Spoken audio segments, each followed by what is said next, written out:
If we are being honest, Africa is waking up, and Madagascar might just be the latest country to say enough is enough. On October 12th, 2025, a youth-led protest movement against power cuts, corruption, and poor governance spiraled into something bigger. A military takeover that toppled President Andry Rajoelina's government.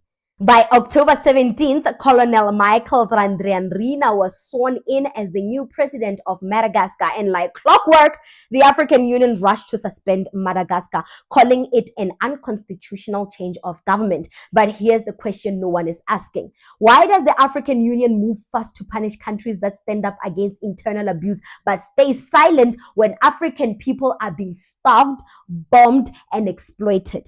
So we have some major breaking news. For the first time, we have seen the leader who has taken over in Madagascar after the coup d'etat that just happened yesterday.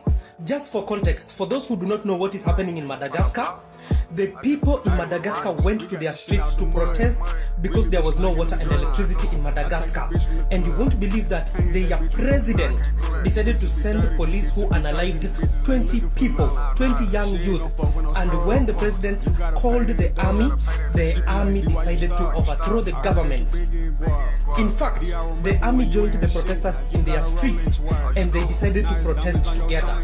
And now, the president of Madagascar has already flown away into France, and the government is now under the new colonel. The name of this colonel is Colonel Michael. Now he is in charge of the country. The revolution in Africa is growing bigger and bigger. This is after the Ibrahim Traore's effect. Okay, let's start with what happened. Let's start from the beginning. Weeks before the coup, thousands of young people took to the streets in Madagascar. Their message was clear. They were tired of corruption, tired of blackouts, tired of living under a system that works for the elite while ordinary citizens suffer and live in poverty. The elite capset military unit eventually intervened, claimed they were stepping in to restore stability.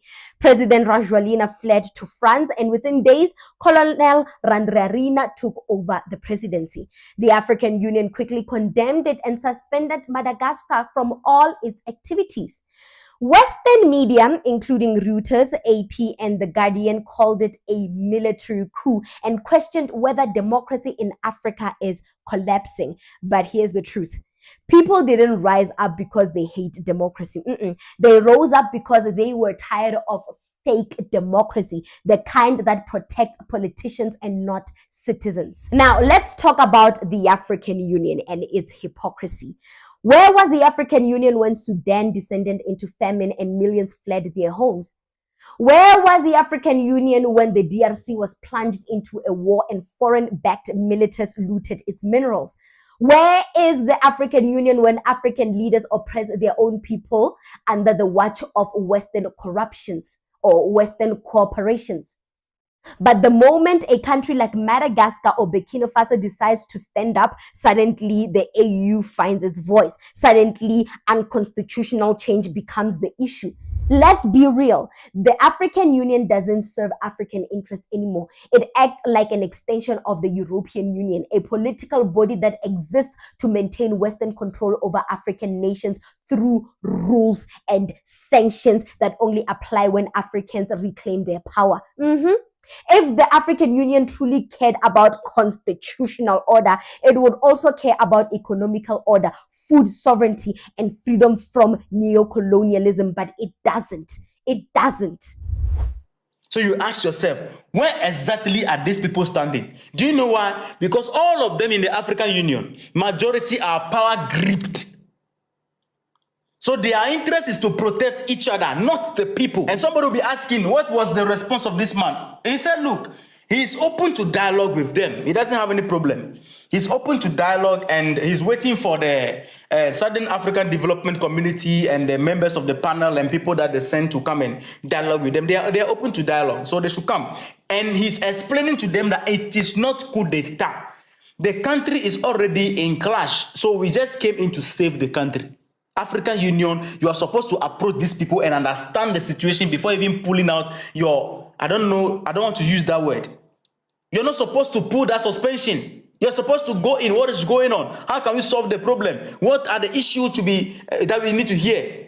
Before you issue suspension, you hear nothing. Even it simply means that African Union was not even paying attention to what is going on in Madagascar. Like they will not issue suspension. It looked like they were just there and then they called them that, hey, there was coup d'etat in Madagascar. Okay, seriously? All right, take the book, write the letter, paste it to ChatGPT. Let Chat write something for us. Let's put it out there. That's all.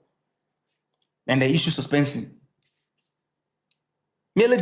Madagascar's coup isn't just a power struggle. It's part of a continental awakening from Niger to Burkina Faso and now Madagascar, where Africans are beginning to reject puppet governments that serve foreign interests. It's a good time to be alive. The Western world calls it instability, but maybe it's just independence taking its course, don't you think? Africans are starting to realize that the construct of democracy comes directly from the hymn book of the Western world. And this so-called democracy is unrelatable to the African people, their culture and their way of life. And countries like Burkina Faso understands that very well. And if the African Union can't stand with the people, then maybe it's time we ask, who exactly does it serve?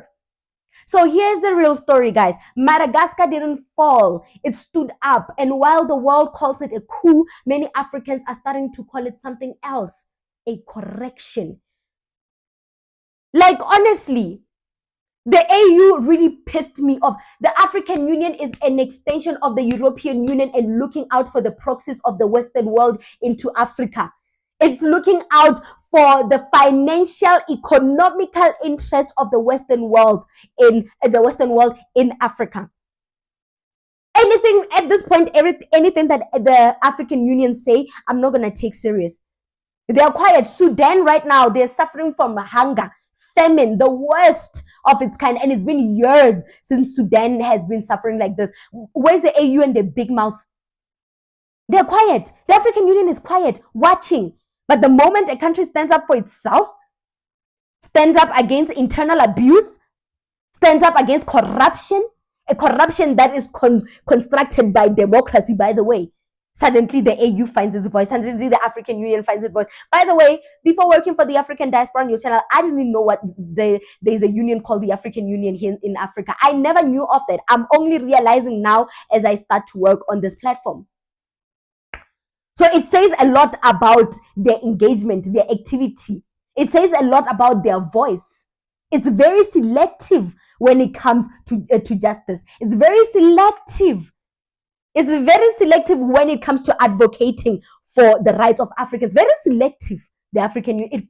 It pissed me off to the last degree. So congratulations to Colonel Michael Randrianirina. I hope I am pronouncing his name correctly. I'm not French. The people that speak French can correct me in the comment section. I don't know how to pronounce his name, but congratulations to him for standing up to their citizens, standing up for his citizens, standing up for the democracy that his citizens truly deserve, and building ways, constructing their own democracy that will benefit the citizens and not protect the corrupt politicians. And the fact that the former president of Madagascar, President Andry or whatever, Rajoelina or whatever his name is, has fled to France. You're not even going to fight. It showed that you never had the people's interest at heart. At the slightest inconvenience, you decide to fly back to France, your home country. Is it Andry Rajoelina? Yes, I think his name is Andry Rajoelina. I'm very disappointed in you. This is a sign of weakness. It's a sign that, guys, actually, neocolonialism is a disease. It's also a realization that we are governed by weaklings. We are governed by weak individuals. I mean, at the slightest inconvenience, in the face of danger, you decide to fly back or run or escape escape to France. That is your first strategy. Wow. Now we are led by imbeciles. We are led by weak men. We are led by neocolonialists.